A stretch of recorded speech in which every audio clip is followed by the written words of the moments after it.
Potter was convicted of first and second degree manslaughter in December. Joining me now is journalist Georgia Fort, who has been covering this case in the Brooklyn Center. Georgia, tell us a little bit about what the atmosphere is like. We've heard from Daunte Wright's parents, but the activists who've been really agitating on the street, those who may have been in the community, the journalist advocates that we heard that responded to Amir Locke getting shot. I'm sure this has to have riled those folks up. Tell our audience about that, please.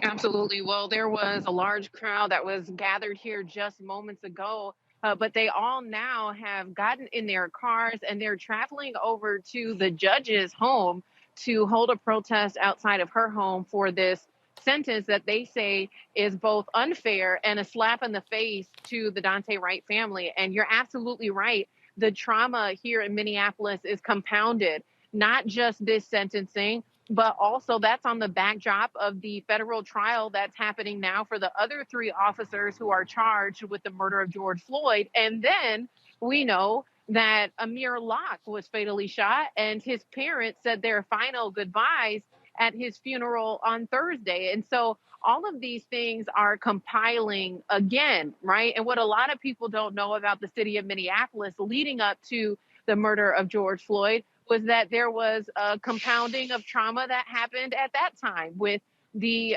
death of Jamar Clark, as well as Philando Castile, and so many others. And so what we heard from activists today outside of the Hennepin County Government Center was that they feel that the people in power, the mayor, the interim police chief, legislatures, lawmakers are not listening. There were nearly a dozen bills that were presented to lawmakers here in Minnesota immediately following the murder of George Floyd. And activists today are saying, why didn't those bills get passed? Activists here today were saying, why did the bills that got passed, why did they get watered down? And, again, even in this situation where there is a conviction, it doesn't match up to the amount of time that Mohamed Noor got here in the city of Minneapolis when he said he mistakenly fatally shot Justine Damond, who was a white woman. And so, again, what we're hearing is that there are two justice systems, one for white America and one for Black America. Georgia, I'm glad you brought up the example of Mohamed Noor because Judge Regina Chu brought that up, and I thought that was particularly curious because sure, we can make an observation that perhaps this exchange was uniquely different than Derek Chauvin and George Floyd. But this exchange seemed very similar to Noor and Miss Damond, who were killed because they both responded out of fear, intensity of the moment, and in a mistaken behavior. But Judge Chu seemed to see a difference between the two. I'm not going to ask you to weigh in legally, but does that seem to hold any water to any of the people you were talking about or any of the lawyers you may have interviewed?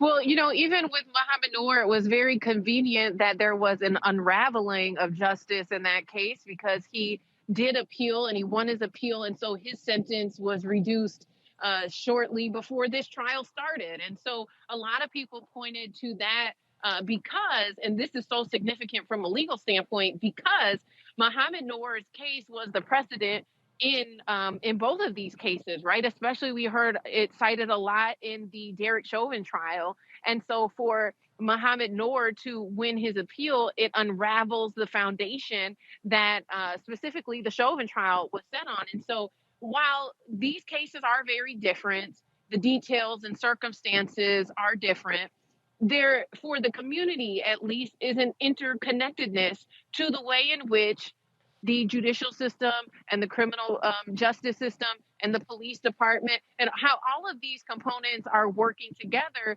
to produce outcomes that are unfavorable to the Black community. And so when you juxtapose Mohamed Noor's sentence to Kim Potter's, it's not fair. It doesn't compare, although the circumstances are, yes, very similar. So one of the things I'm also curious about is that our national organizations sometimes are not consistent or in the same lockstep with what the local branches in those places are. Now, the NAACP has released the following statement. I believe this is from the national office. So hang tight one second. I'm going to read their statement.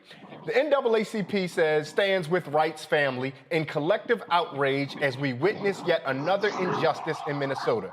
16 months in prison and 8 months on probation is a slap on the wrist, as scores of black men sit in prison for the rest of their lives for committing non-violent crimes. Kim Potter will be a free woman in 1 year, despite the fact that Daunte Wright's daughter will live the rest of her life without her father. This only magnifies what we already know. The system is broken. Our hearts and minds are with the Wright family today as they suffer another injustice, end quote. Now, before I go to that, I'll come back to you, Georgia, about that, because there's a lot of intensity on the ground. Is the local branch of the NAACP in the lockstep with what we heard nationally? Because the national is really, you could tell there's frustration there. They're building up a frustration and disappointment with the justice system as it is playing out. Yeah, absolutely. The NAACP here locally has been extremely active throughout each one of these cases. And, when you talk about from a national standpoint in comparison to being local here on the ground, is the narrative matching up?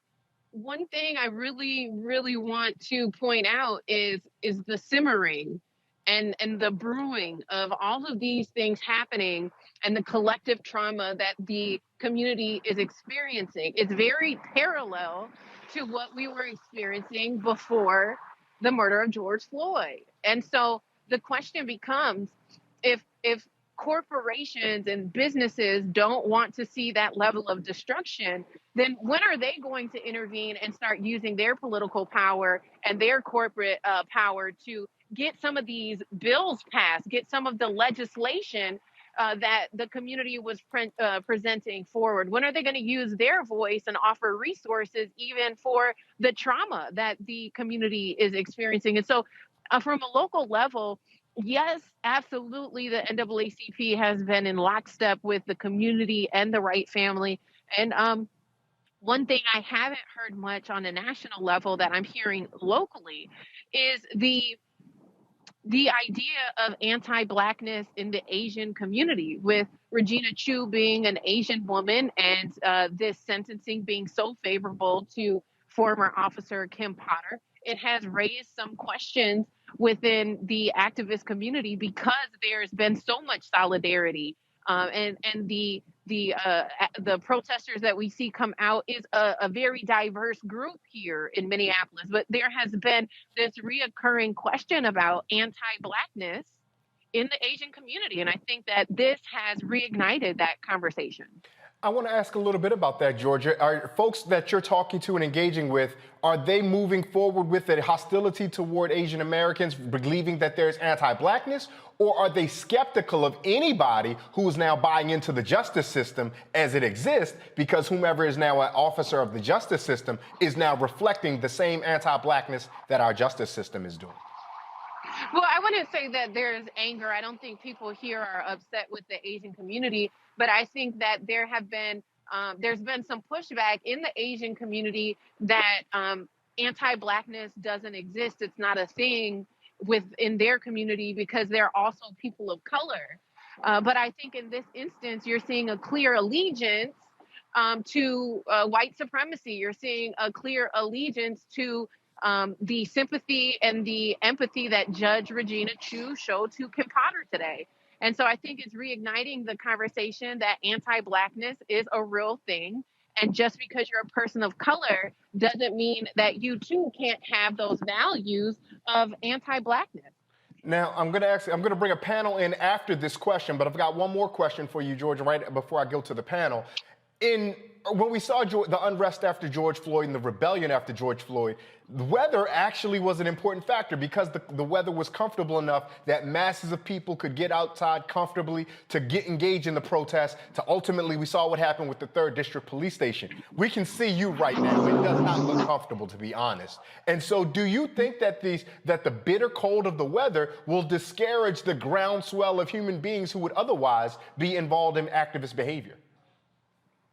Well, I think that we've seen the activist community here get pretty creative with the way that they protest. We've seen a number of car caravans that have happened during below zero weather, where you'll see hundreds of cars taking to the street, honking their horns as a form of protest, still having signs displayed, around their car or holding signs outside of their car. So we've seen people get pretty creative and still trying to show up and be disruptive. We've had a number of sit-ins at City Hall where activists and students come into City Hall and they sit in because it's warm.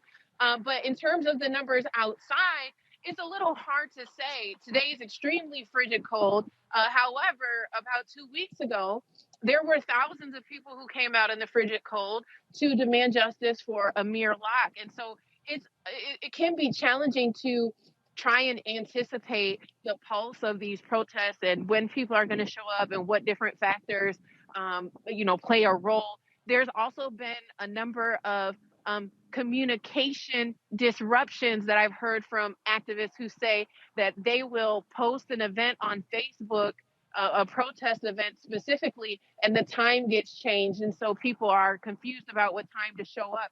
So there's been some interesting things that have happened within the activist community here.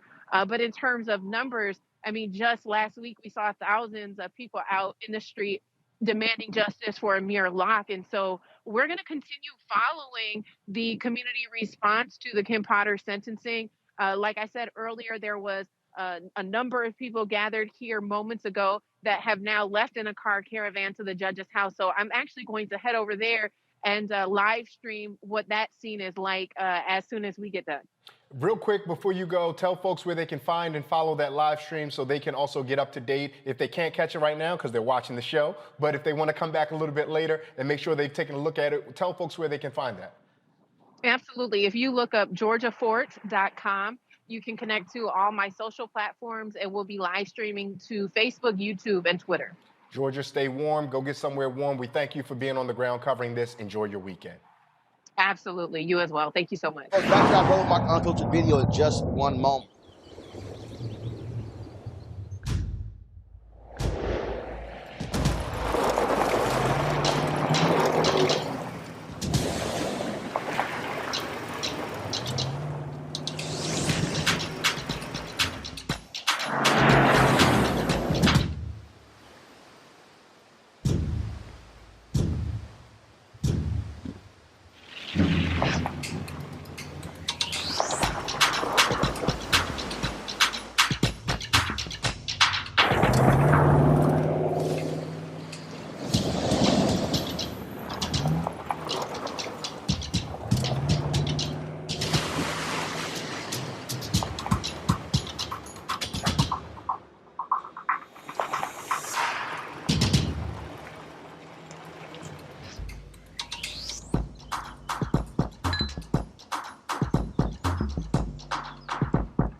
Time to be smart.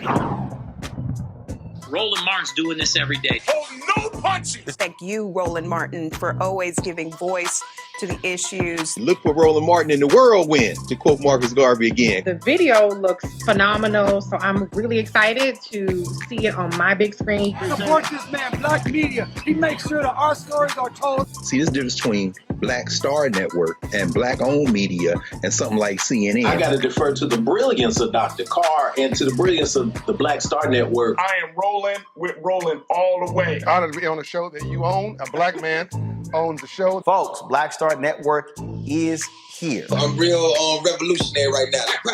Roland was amazing on there. Stay black. I love y'all. I can't commend you enough about this platform that you've created for us to be able to share who we are, what we're doing in the world, and the impact that we're having. Let's be smart. Bring your eyeballs home. You can't be Black-owned media and be scared. You dig?